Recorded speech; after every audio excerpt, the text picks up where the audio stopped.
Don't believe or disbelieve anything we discuss in spirit science. Simply have your own experience. In Lesson 6, I showed you an intro to sacred geometry, the flower of life. We looked at the Genesis pattern and how it forms the fruit of life, the pattern that all physical matter in existence comes out of. We jumped out of the sacred geometric pool for a few lessons, and today we're going to dive right back in. I've mentioned quite a few times that within the flower of life are found the music and harmonics of everything in existence.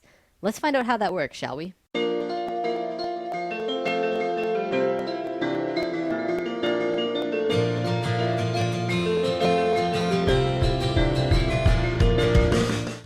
First, I want to show you phi and Fibonacci. It's important to understand for what we're going to talk about. I'll show you what you need to know to continue, and if you want to learn more in depth about these sequences, I will provide sources in the comments.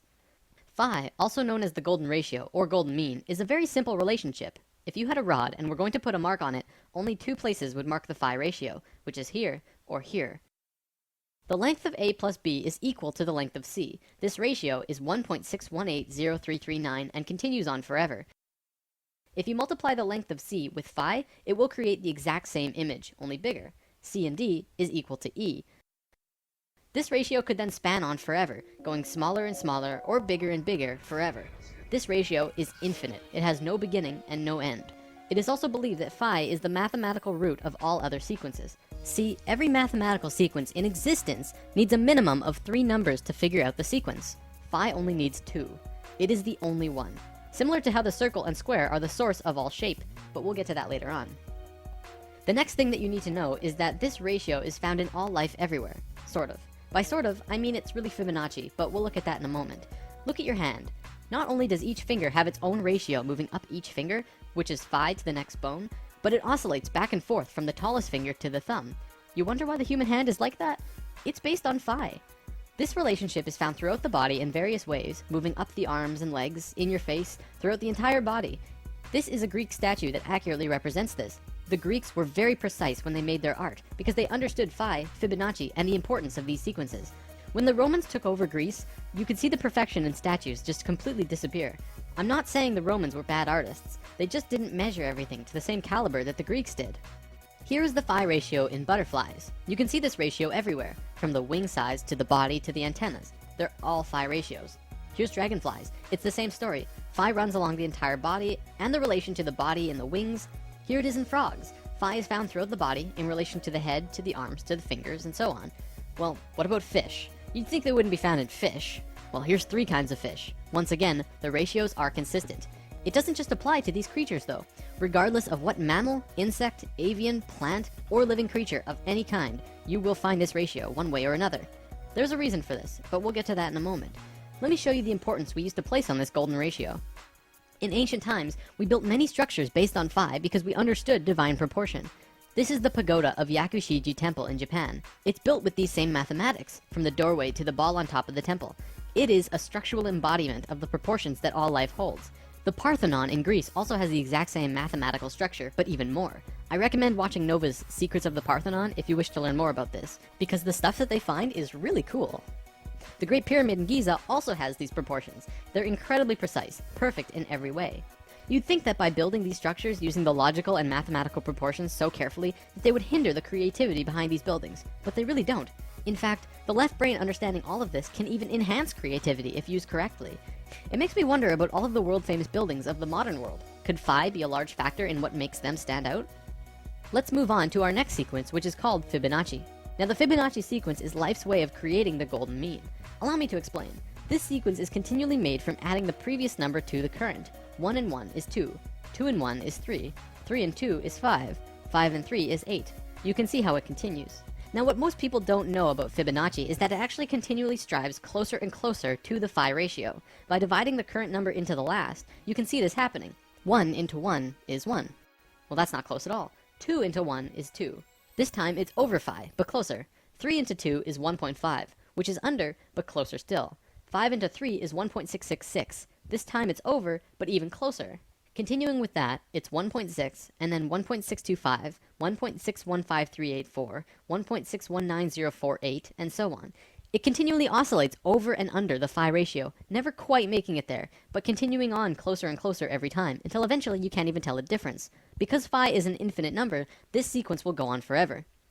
Let's look at some spirals in nature, another way that phi and Fibonacci can manifest. This is a nautilus shell. Many people will say it's phi, but it's really Fibonacci. See how when it's in its earliest form, it's crude, not smooth or anything? One look and you can tell that's not phi. But as it goes out farther and farther, it gets closer and closer to phi. It becomes a nearly perfect phi spiral by the time it's all the way out here. This also happens with sunflowers, pine cones, and many plants in nature. In many cases, such as the pine cones and sunflowers, it flows in a double spiral or more, much like the spiraling arms of a galaxy. From the microcosm to the macrocosm, spirals are always present.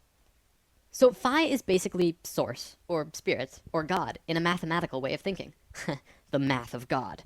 Don't forget that this sequence is an intimate part of nature itself. I'm going to call it source. It is the source of all mathematical sequences, and all life in existence grows based on phi. However, phi has no beginning and no end. Life doesn't know how to deal with that. It's like source says, go and replicate this, and life says, we don't know how. Because life doesn't know how to create from something that has no beginning. So it creates the Fibonacci sequence instead, which has a beginning, but starts out crude, very basic, and then continually goes closer and closer to source, becoming more divine every step. It does take steps too, which actually has quite a bit to do with evolution. Let's move on for now though. The only other sequence you need to know for this is binary sequences. This is a sequence like 2, 4, 8, 16, 32. We're just doubling the last number instead of adding it to the previous one. We're all very familiar with this. Binary sequences are found in life as well. For example, mitotic cell divisions are binary. We go from being a single cell being to having over 100 trillion cells in only 46 divisions. Binary sequences are also how computers work, by turning on and off chips. Computing at its core anyways is binary. Okay, let's move on to something different for now, but what we just looked at will reveal itself in time. This is how a polar graph usually looks, with 36 radial lines in 10-degree increments representing the 360 degrees. Then, concentric circles are drawn, each with the same distance away as the last, creating 8 equal demarcations as the one before, counting the inside circle as 1. Think about what this represents too. It's a two-dimensional drawing of a three-dimensional sphere, one of the sacred forms, by projecting it onto a flat surface. This is also called a shadow form, and casting shadows is a sacred way to obtain information. Also, a polar graph has both straight, male lines, and circular, female lines, both male and female energies interacting at once. If you plot a golden mean spiral at 0 degrees on the polar graph, it will loop all the way around before hitting 0 again, exactly at the 8th circle. You'll find that this golden mean line crosses 5 specific places as it goes out. These places are where the female circular lines meet the male lines. It crosses at 120 degrees, 190 degrees, 240 degrees, 280 degrees, and then it jumps to 360 or back at 0, depending on how you look at it. What's interesting about this is that it creates both a binary and Fibonacci sequence. Looking at the radial increments from the center, it crosses at 1, 2, 3, 5, and 8. Well, that's Fibonacci, but it also crosses at 2, 4, and 8. Well, that's a binary sequence. We're going to look at the binary sequence in particular though, because what you find is very cool. If you draw lines from the outermost circles on the lines where the binary sequence was formed, you get this image. It is an equilateral triangle. If you continue the spiral outward, it would continue to hit these exact same places and continue to form larger equilateral triangles.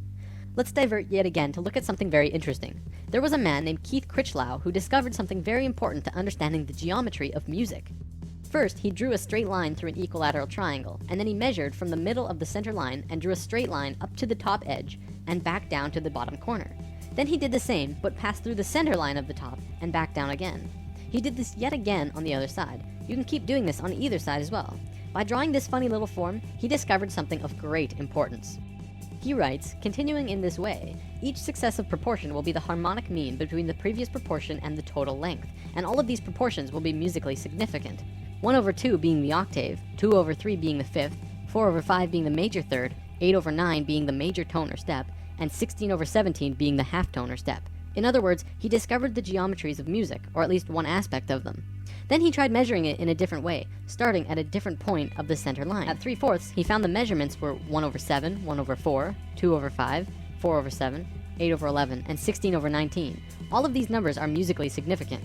This is very interesting. It means that the harmonics of music are somehow related to the proportions of the central line moving through a tetrahedron. Back to the polar graph, you can see that this drawing has a much greater value all of a sudden. Not only that, but it becomes even easier to make your measurements thanks to the polar graph itself. You can just draw a straight line through the drawing on the graph, and it will give you the center line. This information has been taken light years beyond what I just showed you though. A research team found that you can draw these lines not only from the center, but from any nodal points inside the upper half of the triangle, and you'll come up with all known harmonics in existence. Basically, this means that anywhere the straight line and curved lines on the polar graph cross from 0 to 120 degrees and start making the pattern, you will come up with all known harmonic systems. Not only the Western keyboard, but the Eastern, and even many unknown systems that have never been used. As I'm not a musician, there's not much more I can show you related to this, but I would love to see what a musician could really do with this knowledge. How far could you take this? Alright, I'm running low on time here, so I'll wrap up with this unraveling. Remember when we talked about spirals in nature? They often travel in twos. Usually this is male and female. So on this polar graph, if you're going to copy nature, you don't just plot one spiral, you have to plot two. When you do that, it gives you this image, which is a star tetrahedron inside of a sphere. We mentioned this in lesson 7, and this image is more commonly known as the Star of David. Do you remember the face on Mars? NASA obviously tells us that it's just a random formation on the surface of the planet. But right next to the face, there are also a few pyramids and other anthropomorphic structures. I know what you're thinking. Why on earth would I bring that up all of a sudden? Well, Richard Hoagland and his colleagues have spent a long time researching and deciphering a message on the surface of the red planet. Want to know what that message was? It was a star tetrahedron inscribed in a sphere. Holy balls, right? There's a link in the comments to a page with all of this information if you want to learn more. It's pretty crazy, and very eye-opening now that we have this information about what this really means. Inside the star tetrahedron, another one fits perfectly. We can continue to put more and more star tetrahedrons inside or outside of the other star tetrahedrons, the same way the golden mean spiral can wrap around the polar graph infinitely big or infinitely small. You'll notice that this smaller tetrahedron also happens to fit perfectly around this sphere. Well, check this out. If you put this same size sphere centered on the point of every single star tetrahedral point, guess what suddenly reveals itself? The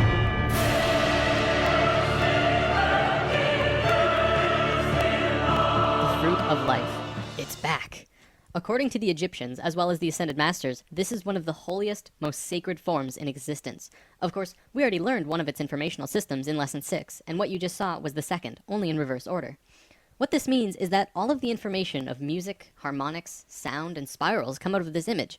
Not only that, but light and the dimensional levels work in the same way as harmonics, which we've already discussed in Lesson 2, 7, and 9. Meaning that the geometric information about light and dimensions are also related to this star tetrahedron pattern. So just briefly looking at this image that we looked at in Lesson 7, this is the fourth unraveling of the Flower of Life. It is an infinite spectrum of never-ending fruits of life within more fruits of life. This is the unraveling of dimensions, so it makes a little more sense now, but I won't have time to show you anything more today.